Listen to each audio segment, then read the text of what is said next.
وہ استخارہ تو صرف اللہ سے مشورہ تھا، اور مشورہ اس فارم میں کہ جو میں یہ کام کرنے جا رہا ہوں نا، اگر میرے حق میں بہتر ہے تو ہو جائے، نہیں بہتر تو نہ ہو۔ یہ تو معاذ اللہ یعنی انہوں نے اس کی شکل ہی بگاڑ دی ہے۔ لیکن معذرت کے ساتھ ہمارے مسلمان اللہ سے کبھی یہ مشورہ نہیں کرتے کہ یا اللہ بہتر ہے تو ہو جائے، نہیں بہتر تو نہ ہو، کہتے ہیں یا اللہ بہتر ہے یا نہیں ہے ہو جائے۔ تو یہ تو استخارہ نہیں ہے۔ استخارے کی بنیاد ہی انہوں نے جڑی اکھاڑ کے رکھ دی ہے، یعنی انہوں نے استخارے کا حلیہ بگاڑ، یہ تو مستقبل کی خبریں پتہ کروا رہے ہوتے ہیں، وہ استخارہ تو کہیں بھی موجود نہیں۔ استخارہ بالکل ڈیفرنٹ چیز تھا۔ صحیح بخاری میں حدیث ہے، جابر بن عبداللہ رضی اللہ تعالیٰ عنہ باقی اصحاب کہتے ہیں کہ اللہ کے محبوب صلی اللہ علیہ وآلہ وسلم ہمیں دعائے استخارہ اس طرح تعلیم کیا کرتے تھے جس طرح قرآن کی آیات، آپ ادا لگا لیں، اور ہمیں ہر اپنے دنیاوی معاملے میں مشورے کی طرف آپ علیہ السلام استخارے کی ترغیب دلایا کرتے تھے۔ اچھا آپ یہ دیکھیں کہ اس کا تعلق دنیا کی چیزوں کے ساتھ ہے، میں دعا بھی آپ کو پڑھ کے بتا دوں گا، دین کے ساتھ نہیں ہے۔ کوئی شخص یہ نہیں استخارہ کر سکتا کہ میں استخارہ کروں کہ سنی ٹھیک ہے یا شیعہ۔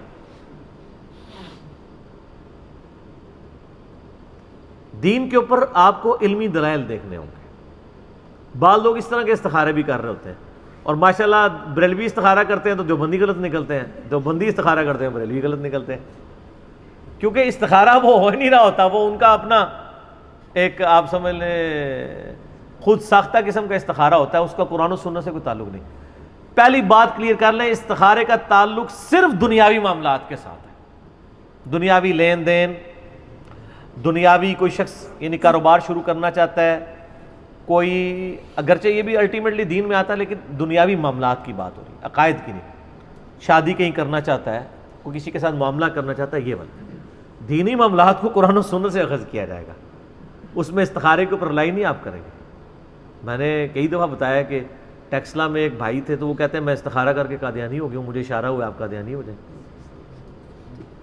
اور یہ تو بہت چھوٹی چیز ہے، لوگ تو خواب میں نبی علیہ السلام کے اوپر یہ بات کر رہے ہوتے ہیں کہ نبی علیہ السلام خواب میں انہوں نے کہا کہ فلاں ٹھیک ہے فلاں غلط ہے، دوسرے کہہ رہے ہوتے ہیں جو فلاں غلط ہے، جب وہ خواب دیکھتا ہے وہ کہتا ہے نہیں یہ فلانا جڑا ہے نا وہ غلط ہے، اسی تو ٹھیک ہے۔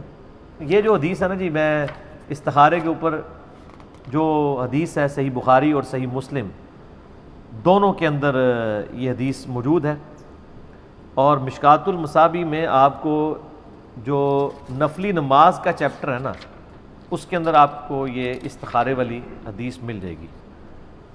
یہ انٹرنیشنل نمبر کے مطابق مشکات میں اس کا نمبر ہے 1313 1313، بخاری میں ہے 1162 صحیح بخاری میں۔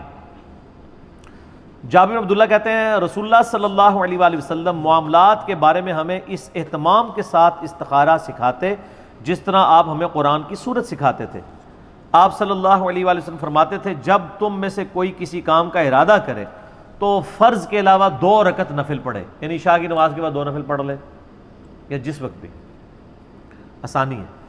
اس کے بعد کوئی خواب شاف نہیں دیکھنا ہوتا، لوگ کہتے ہیں کہ جناب 2 نفل پڑھیں، کسی سے گفتگو کیے بغیر سو جائیں، اگر سبز جھنڈی نظر آئے تو ٹھیک ہے، ریڈ آئے تو نہیں ٹھیک۔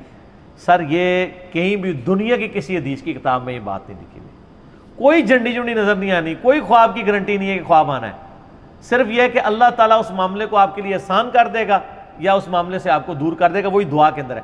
استخارہ صرف دعا ہے کہ یا اللہ مجھے بتا دے اس مسئلے میں، اگر میرے لیے حق ہے تو یہ حق کر دے، اگر یہ باطل ہے تو مجھے اس سے دور کر دے اور اس کو مجھ سے اور مجھے اس پہ راضی بھی کر دے۔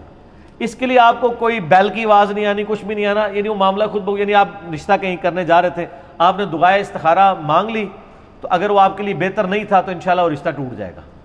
لیکن اگر آپ یہ کہیں کہ یہ حصہ ہو ہی ہو، اس کے لیے دنیا کا کوئی استخارہ ایگزسٹ نہیں کرتا، کیونکہ استخارے میں تو آپ اللہ پہ ڈال رہے ہیں نا کہ یا اللہ اگر بہتر ہے دین دنیا آخرت اور معیشت کے لیے، یہ سارے الفاظ آئیں گے، تو فرض کے علاوہ 2 رکعت نفل پڑھے، پھر یہ دعا مانگے۔ دعا سن لیں آپ، ورڈ بائی ورڈ آپ مشکات سے دیکھ لیجئے گا۔ اللہم انی استخیرک بعلمک واستقدرک بقدرتک واسألک من فضلک العظیم فإنک تقدر ولا اقدر وتعلم ولا اعلم وانت علام الغیوب اللہم ان کنت تعلم ان هذا الامر خیر لی فی دینی و معاشی و عاقبت امری فاقدرہ لی ویسرہ لی ثم بارک لی فیہ وان کنت تعلم ان ھذا الامر شر لی فی دینی و معاشی و عاقبت امری.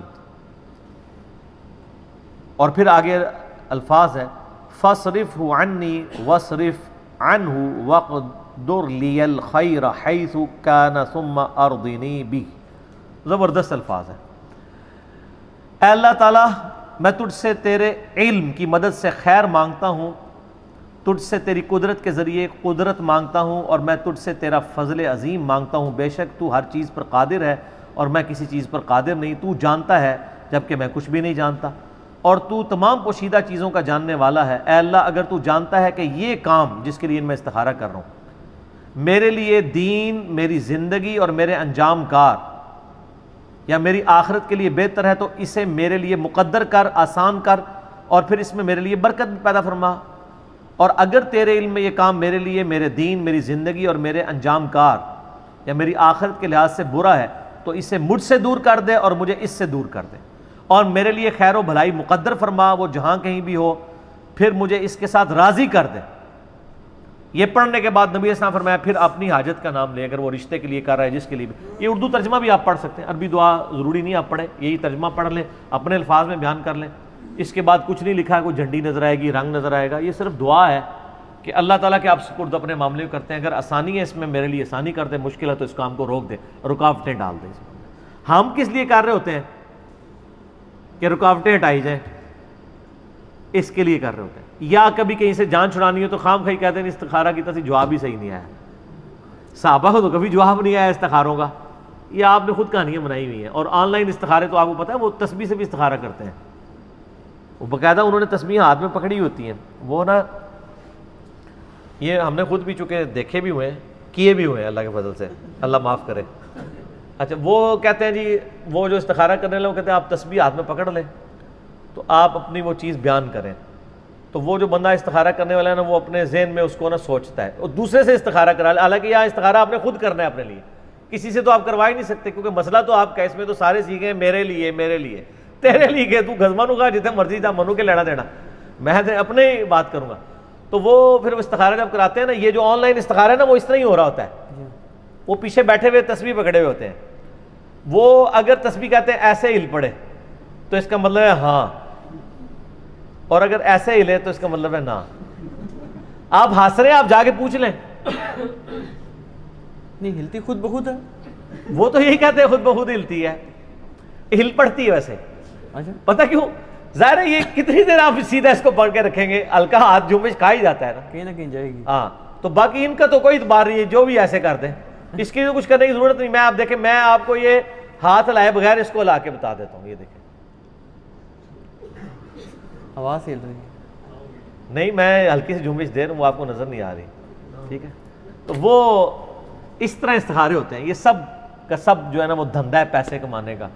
استخارہ کچھ اور چیز تھی، وہ اللہ سے دعا تھی اور مشورہ تھا. مشورہ یہ نہیں کہ اللہ نے جواب دینا ہے، جواب اللہ نے پریکٹیکلی دینا ہے کہ آپ کو اس کام سے دور کر دینا ہے یا وہ کام آپ کے لیے آسان کر دینا ہے، اور کوئی طریقہ نہیں ہے.